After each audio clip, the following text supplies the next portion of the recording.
question I get asked most often about off-grid solar is some version of what happened when it's cloudy. And the concern underneath the question is legitimate.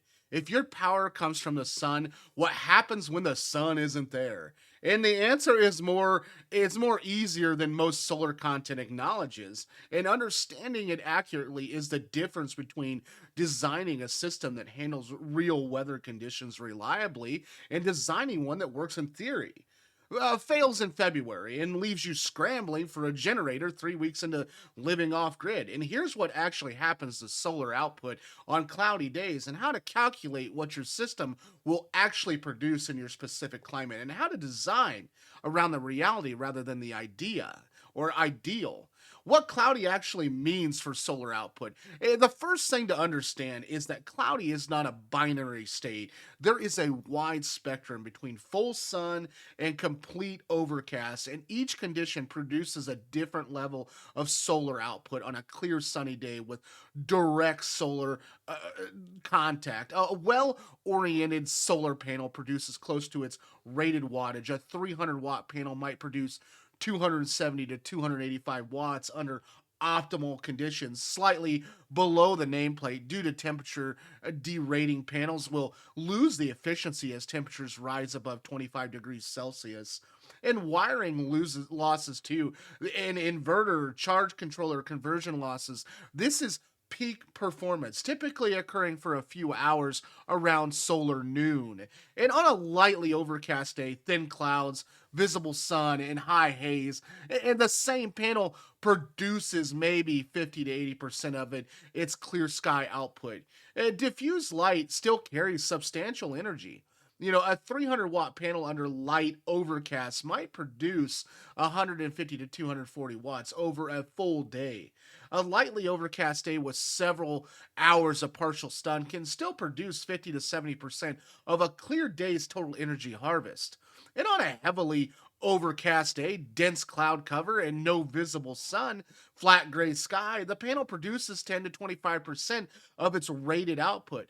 Diffuse radiation, which reaches the surface, the panel is not completely dead, but 10 to 25% of a 300-watt panel is 30 to 75 watts, a meaningful reduction.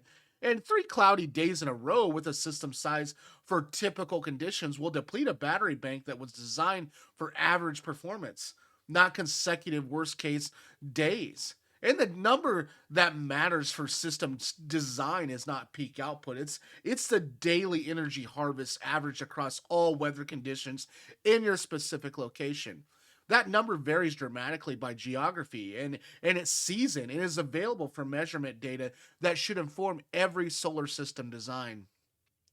Peak sun hours, the metric that actually matters. Peak sun hours is the standard metric for solar resource assessment. One peak sun hour is the equivalent to 1,000 watts of solar per square meter for 1 hour. It's a way of converting the variable irradiance of a real day. And some hours bright and some overcast, dawn and dusk at low angles, into an equivalent number of full sun hours for energy calculations. A location with 5 peak sun hours per day doesn't mean 5 hours of full direct sun. It means that the total energy arriving at the surface over the entire day is equivalent to 5 hours of peak sun. A partly cloudy day might deliver only 2.5 to 3 peak sun hours. A clear summer day might deliver 6 to 7. And the National Renewable Energy Laboratory, NREL, publishes peak sun hour data for every location in the United States through its PV Watts calculator, a free tool that inputs your address and returns monthly and annual average peak sun hours along with estimated solar energy production. And this tool is not optional for anyone designing an off grid system. This is the foundation of an honest system size calculation or calculator. In practice, peak sun hours range from about 3 to 4 hours per day in the cloudy Pacific Northwest and northern New England in winter, and to 5 to 7 per day in the American Southwest year round. The difference between a Phoenix installation and a Seattle installation is not trivial either. It affects the required panel wattage, the battery capacity, and the backup generations strategy significantly, and how to design for cloudy performance. The standard solar system sizing mistake is designing for average annual output rather than worst month output. A system that covers your daily energy needs in an average month will fall short during the cloudiest, shortest daylight months of the year, typically November through February in most northern hemisphere locations, and leave you with a generation or a generator dependency that defeats much of the purpose of the off grid system. The correct design target is coverage of your daily energy needs at your location's worst month peak sun hours with enough battery storage to bridge multiple consecutive cloudy days. And the specific calculation, if your daily load is 3,000 watts an hour and your worst month average is 3 peak sun hours per day, you need a solar array that produces 3,000 watt hours and 3 peak sun hours, which means 1,000 watts of panel capacity.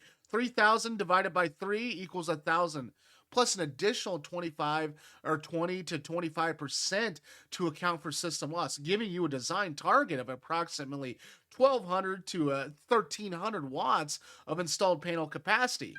And battery sizing for cloudy stretches, most off grid system designers recommend 3 to 5 days of battery autonomy. And that ability to run on battery alone for 3 to 5 days of minimal or no solar production at 3,000 watt hours per day and 5 days of autonomy, that's 15,000 watt hours of usable battery storage. And in practice, many off grid households accept 2 to 3 days of autonomy and manage consumption during extended cloudy periods, which reduces battery costs significantly.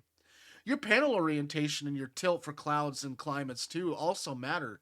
In full sun locations, panel oriented optimization matters, but the margin between optimal and good enough is modest because diffuse light from the sky dome supplements direct sunlight from multiple angles. And in cloudy locations, orientations matter more because a higher percentage of total of energy arrives at diffuse radiation. Scattered light from the entire sky dome rather than direct radiation from a point source.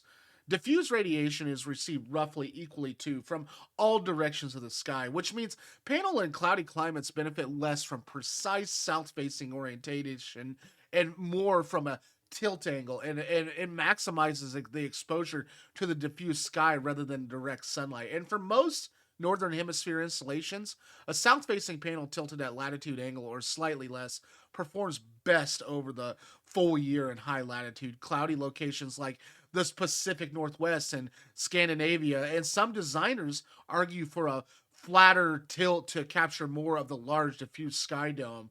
And the difference is modest, 5 to 10% of annual production, but in a marginal system, it can matter. And panel technology also influences cloudy performance. Monocrystalline panels, which have dominated the market for efficiency, perform well in diffuse light conditions. And some bifacial panels, which capture light from both sides of the panel, show advantages in environments with high snow covered ground, light colored roofing, and that reflects diffuse light onto the back of the surface for most small scale off grid applications. And standard monocrystalline panels are the correct choice at any level of solar arrays. Practical strategies for extended cloudy periods, too, I want to touch on. Even a well designed system with generous battery storage will eventually face a multiple cloudy day period that exceeds its autonomous capacity, particularly in winter at high altitudes. And the practical strategy for managing this reality separate reliable off grid systems from ones that require bailout solutions. And load shifting is the first and most accessible strategy. Running high consumption loads like laundry, battery charging for secondary devices, and water heating during periods of peak solar production and minimizing consumption during overcast periods. A cloudy day that produces only 800 watts hours when your daily need is 3,000 watt hours becomes manageable if you shift the 1,000 watt hours of flexible loads out of that day and into the previous sunny day's surplus. A backup generator, propane or gasoline sized to charge the battery bank rather than run loads directly, is the most common and the most practical backup for extended cloudy periods and serious off grid installations. A generator running for 2 hours to 3 hours at its efficient operating range can add 3,000 to 5,000 watt hours to the battery bank and extending the autonomy through a cloudy stretch without requiring the generator to run continuously. A small, efficient inverter generator like the Honda EU 2200i or equivalent, consuming 2 gallons of fuel, can replenish a significant factor of a battery bank that cloudy weather has depleted. And the backup generator is not a failure of the off grid system, it is the correct, honest acknowledgement that no solar system size for cost and space efficiency can maintain autonomous operation through every possible combination of weather conditions. And that's a small, occasionally used backup is more rational than a dramatically oversized solar and battery system that sits mostly underutilized during the many days when the sun cooperates. And here's the realistic expectation summary. A well designed off grid solar system in most continental United States will experience clear days, producing 90 to 100% of designed output, lightly overcast days at 50 to 70%, heavily overcast days at 10 to 25%, and zero production events during heavily precipitation days. The annual average across all conditions will be lower than the peak summer, and performance that most solar content is based on designed for the worst month. And size the battery for 2 to 4 days of autonomy. Have a small backup generator available for extended cloudy stretches, and monitor your system's actual production data through the first year and adjust your usage habits to match the seasonal patterns and your location production. The sun comes back, the system keeps working, the generator handles the gaps, and that's the realistic version of off-grid solar, and that actually works long term. If you found some good uses out of this video, I would highly appreciate it if you'd like and subscribe. We're looking to build this channel, and without a subscription base, I can't grow this channel anymore. I have to have that. I have to have them 1,000 subs, and without you, I can't do that. So please subscribe if you found value to this video. Also, check out this video to the right. It could also help you on your tiny home off-grid journey. Thanks for watching, and we'll see you on the next one.